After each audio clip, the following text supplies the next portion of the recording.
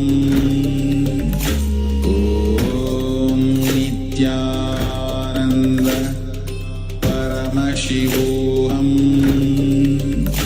Om Nithyananda Paramashivoham Om Nithyananda Paramashivoham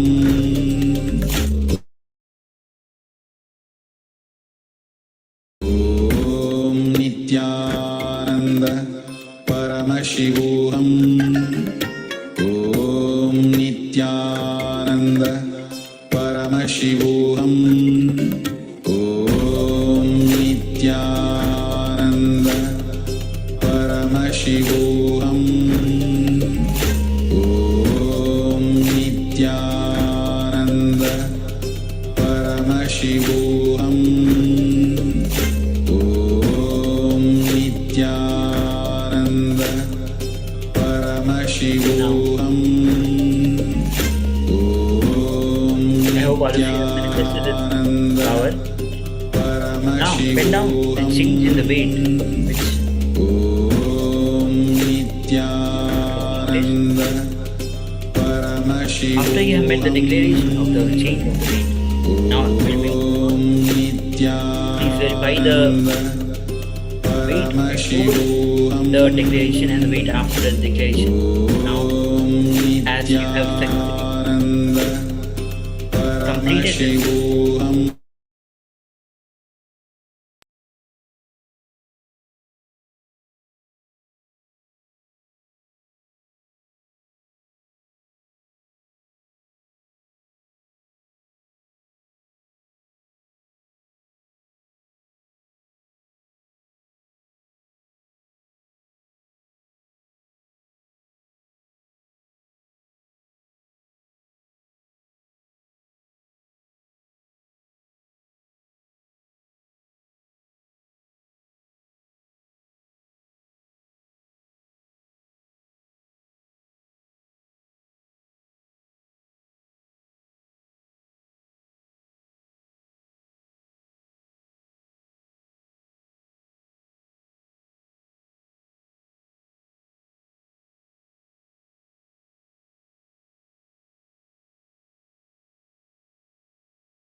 Sorry for the technical glitch.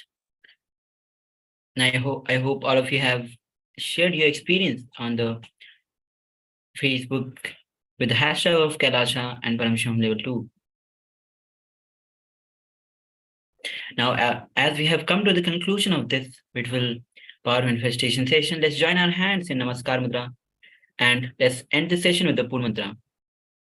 Om Purnamada Purnamidam Purnat Purnamudachyate Purnasya Purnamadaya Purnameva Vashishyate Om Shanti Shanti Shanti Harihi Om Tatsat Sarvam Bhagavad Shri Nithyananda Paramashivam Paduka Arpanamastu Om Nithyanandam. Now, stay tuned as I'll be right back with the next powerful session. Now, as we wait for the next session, please continue to share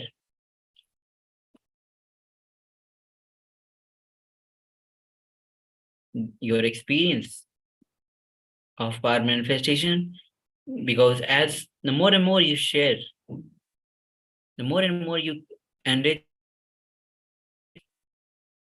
and contribute to others, the more you get enriched.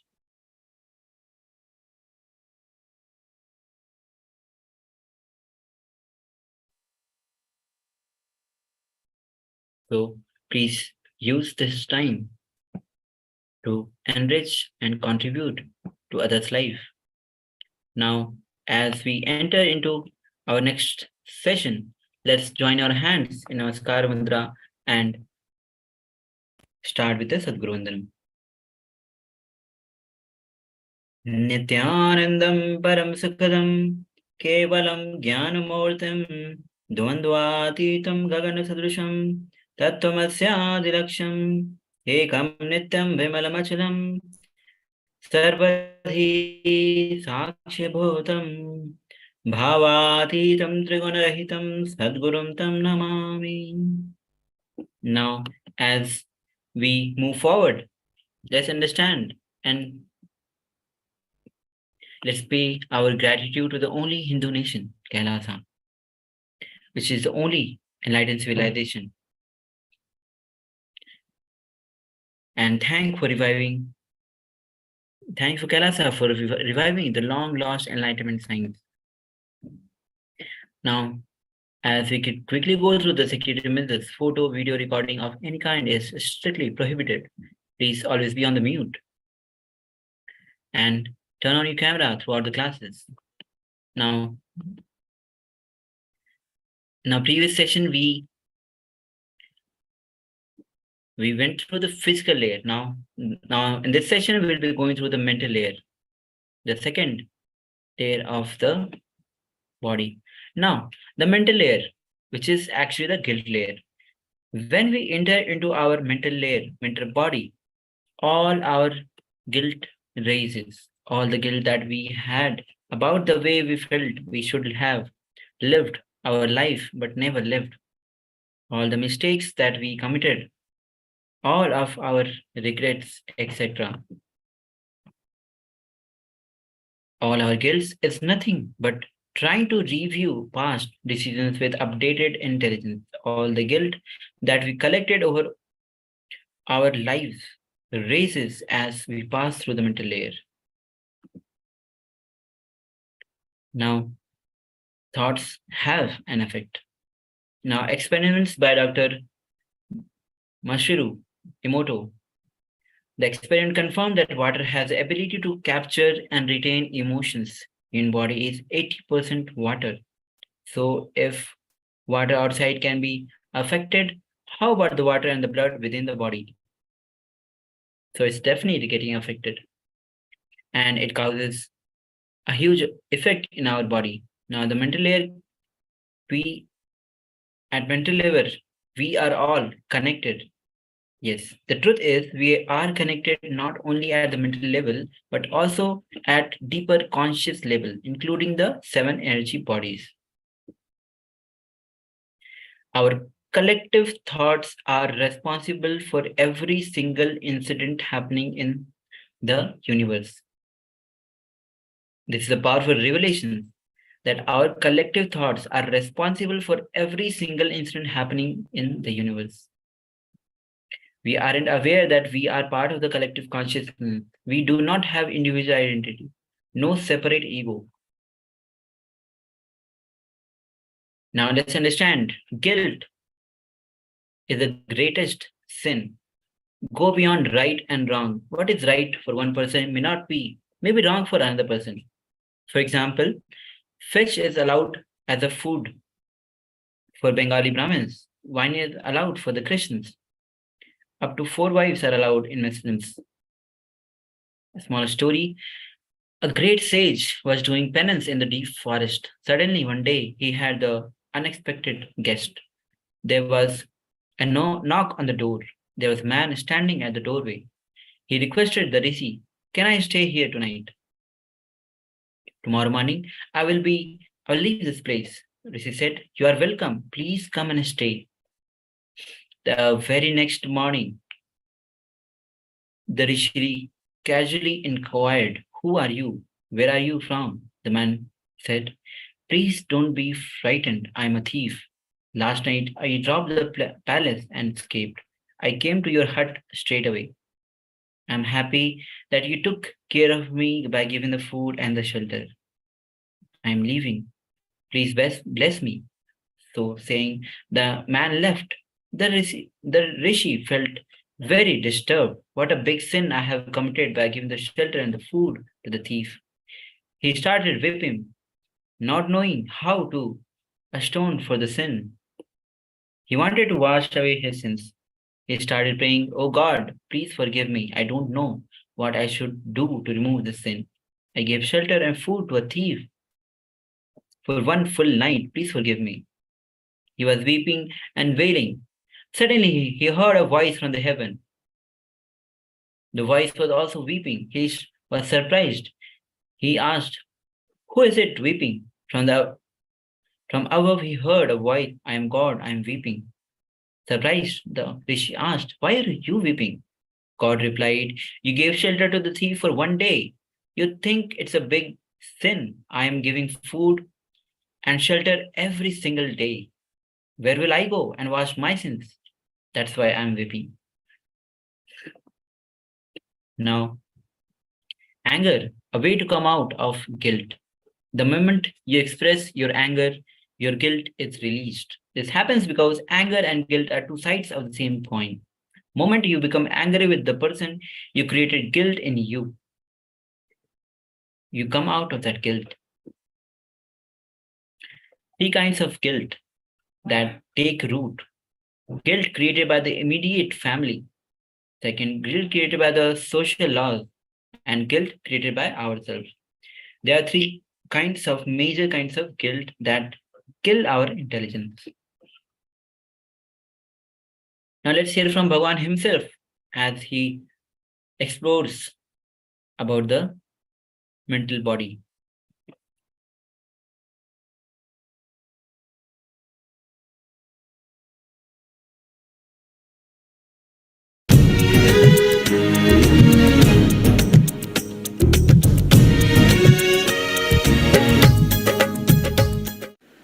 The next layer we are going to work is mental layer, the mind, manomaya kosha.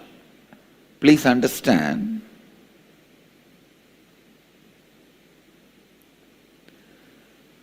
the inner chattering which goes on inside you, which you are not able to switch off, which takes over you, overpowers you. I can give you the example. Late night you are not able to fall asleep. You are tossing, rolling on the bed. One side, thinking about so many things which you need to do. Other side, worrying that if you don't sleep tonight, tomorrow you will not be able to do anything. But various things which you are supposed to do in the future, which you have done wrongly in the past overpowers you. See such a strong thought currents which you are not able to control overpowering you. This layer, the mental layer, Manomaya Kosha, strong thought currents overpowering you, is the biggest incompletion stored in Manomaya Kosha, the mental layer. Please listen. In the mental layer, the powerful, strongest incompletion recorded, strongest incompletion stored is thought currents overpowering you, making you powerless.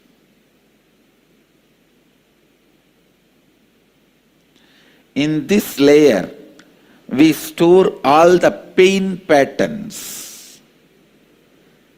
We store all the pain patterns. Physical pain, mental pain, emotional pain,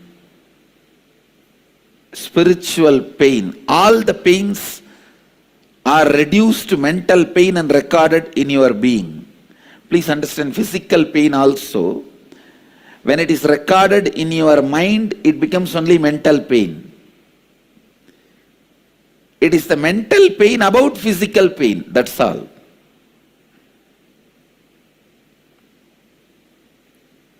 Physical pain, all of you know. If somebody hits you, what happens? It's the physical pain. Mental pain is if you are not respected somewhere the way you expect to be respected.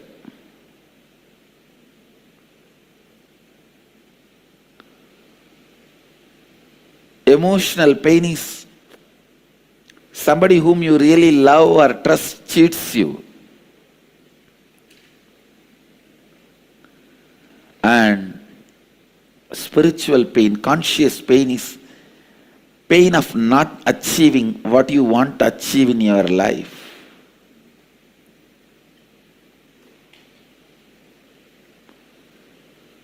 Listen, these four major pains get stored in your pain body, in your mental layer. Mental layer is pain body. That is where all the pains are stored.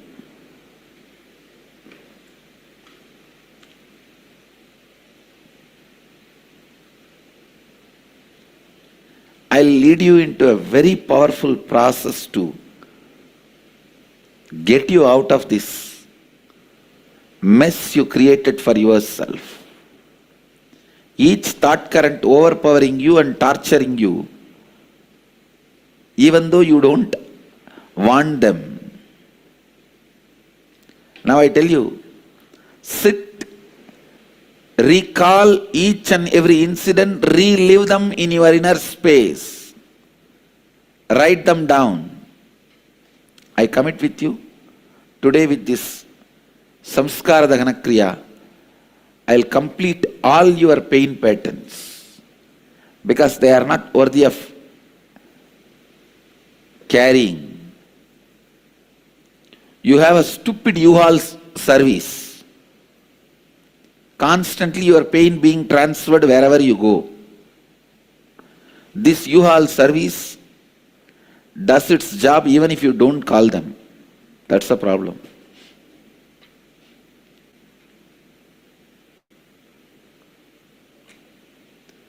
The unique process we will do now, you are literally going to write your autobiography. Understand? This process is called Samskara Dahana Kriya. Start with the earliest memories of your life. Recall all the unpleasant incidents of your life. The ones that brought you mental physical, emotional, conscious pains. Recall each incident, relive it in your inner space intensely. Go back to the same situation, same emotion, same thinking pattern, same understanding, same experience. Go back to that age, bring that same emotion, bring that same experience. After reliving, write down each incident clearly as if you are writing a story. Do not censor anything. Do not avoid any incidents. Write each and every incident. Don't censor. Do it really, really sincerely. Go ahead. Let's gather for next session. Thank you. Yes. Now, as we move ahead, let's understand that any cognition you make out of unawareness, which comes back to you again and again in some form or the other, is a pattern or samskara. Even your suffering is a pattern. Breaking free from your pattern is living enlightenment.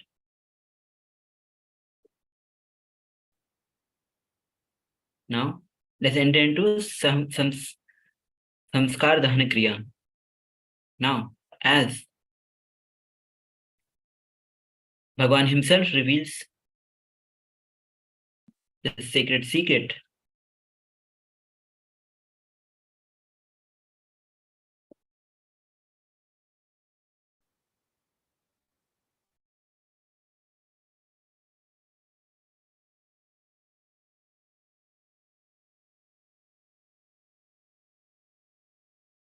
please give me a few moments as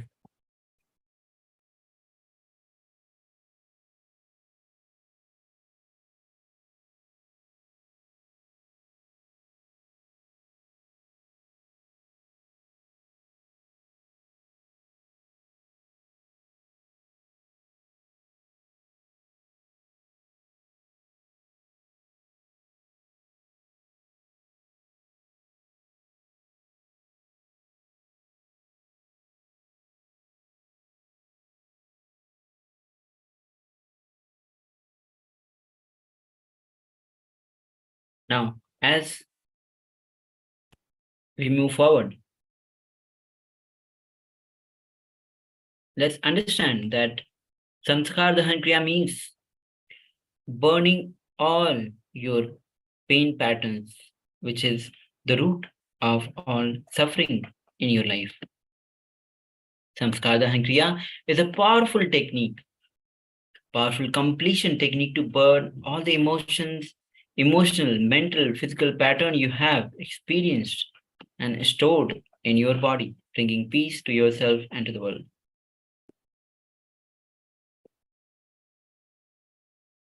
Now let's understand the types of pain. Now the physical pain, mental pain. Mental pain, whoever wants, you want, does not happen the way you want. So let's understand, whenever what you want and it doesn't happen the way you want, it becomes mental pain. Emotional pain happens if you are not respected, if you are cheated, or if you are trusted, or if your trust is breached. There's a common saying that time heals. Understand that time is needed for healing only because you are not ready to face the pain and suffering in a conscious and aware manner. At that time, the incident happened. Yes, it's a very powerful revelation. So please listen very carefully as Bhagavan is repeating. Understand that time is needed for healing only because you were not ready to face the pain and suffering in a conscious and aware manner at the time when the incident happened. Now here's a beautiful Sas Pramana from Shivagana Upanishad, Vijnana Bhairav Tantra, 94th verse, 22nd technique, which is the technique for Samskara Dahana Kriya, which says, Chittadhantra Kitir Nastai Mantara Bhavayariti Vikalpanam Abhavena Vikalpairu Hi Bhavet. Just consciously feel within that the mind stuff, chitta, of past memories of incompletion with its activities as mind, intellect, and ego are not existing in me. By contemplating this way, your inner space, the disidentifies from the past and impressions and the memories of incompletions. Now, as we enter into the Apta Pramana,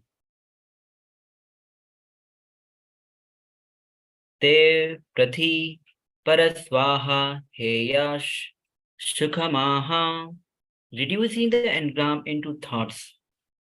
This verse is from Patanjali Yoga Sutra, 2nd chapter, 10th sloka, where this process of samskara dahana kriya is by talking it out without you responding emotionally to it, to a person who does not respond emotionally to it as well. See, when you have a person who does not console you, criticize you, when you have that person, you will be successful in relieving yourself from that pain engrams. Suddenly, the pain engram goes to a difficult space with a person neither adding attachment to it, neither it goes through an emotional space, and in that space it falls into the space of thoughts. Patanjali describes that samskara dahana kriya heals pain of attachment, after which one can immediately unclutch to have the satori experience. Now we move to Atma Pramana. Bhagavan says, Annamalai Swamigal was a great enlightened being, spiritual influence for Swamiji himself when he was young. Once, when Swamiji was around 12 years of old, during a discourse, Annamalai Swamigal told, "We are beyond the pain." Swamiji decided to test this truth on himself. He went home, cut his thighs with a razor deeply. The wound was so deep, Swamiji had to be rushed to the hospital and needed 12 stitches. Yes. The next day, Swamiji returned to Annamalai Swamigal and told him what happened. Annamalai Swamigal laughed and told him, "With your intensity, surely you'll achieve the ultimate." He then said, "Find out what is the source of that pain you are experiencing." Going to the source of the pain, with utmost sincerity, Swamiji contemplated and practiced this technique, and it was then that led to the most profound spiritual experience. Now, Pratyaksha Pramana. The modern science establishes that the brain is capable of changing what is perceived as pain. Dr. Timothy McCall says brain is pliable and capable of developing new neurons, neutral pathway, and the memories as you create new habits and life pattern even in adults. By using Catholic meditation technique and intense physical exercise, these engrams and samskaras can be permanently erased from your body, and the newer, healthier version of you can be reborn. Now, as we enter into the samskara dahana kriya, please prepare yourself. The first step is please sit with the Divya Sharira of Swamiji, the Bhagavan himself. Now, the second step is have a pen or a notebook or even the notepad in your screen. Open. Now, third step is bring water, keep in some vessel and be ready with the water. Fourth step is be seated in a comfortable posture.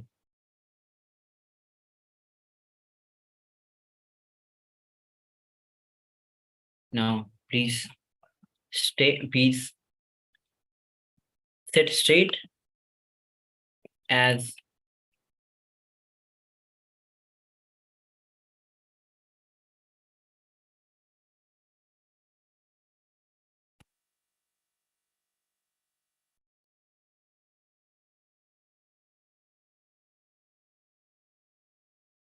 as we continue with the instructions.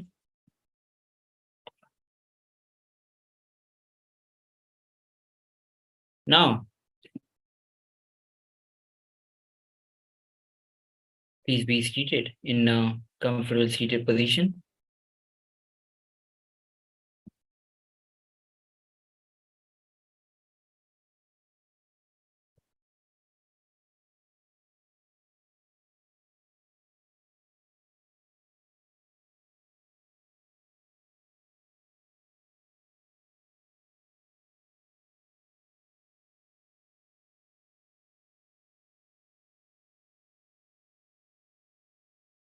Please take a few moments as you continue.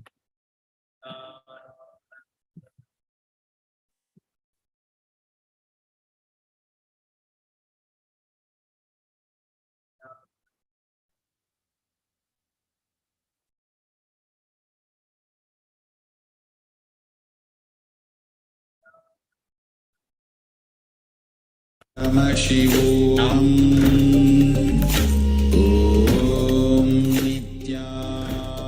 Now, the first step is start with the earliest memory of your life.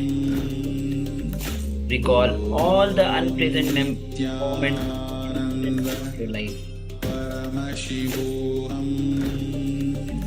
So, please go ahead and start with the first step. Paramashivoham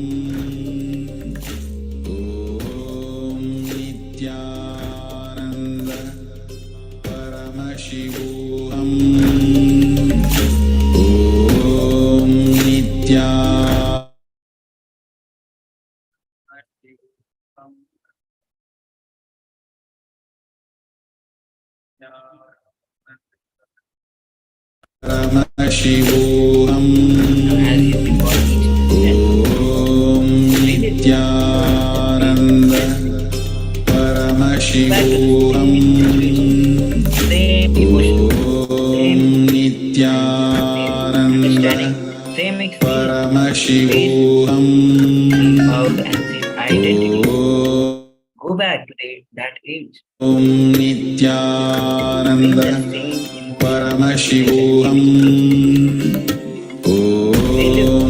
Nithyananda How you cognize, how you Paramashivoham responded, Nithyananda how you grown Paramashivoham in the context of Nithyananda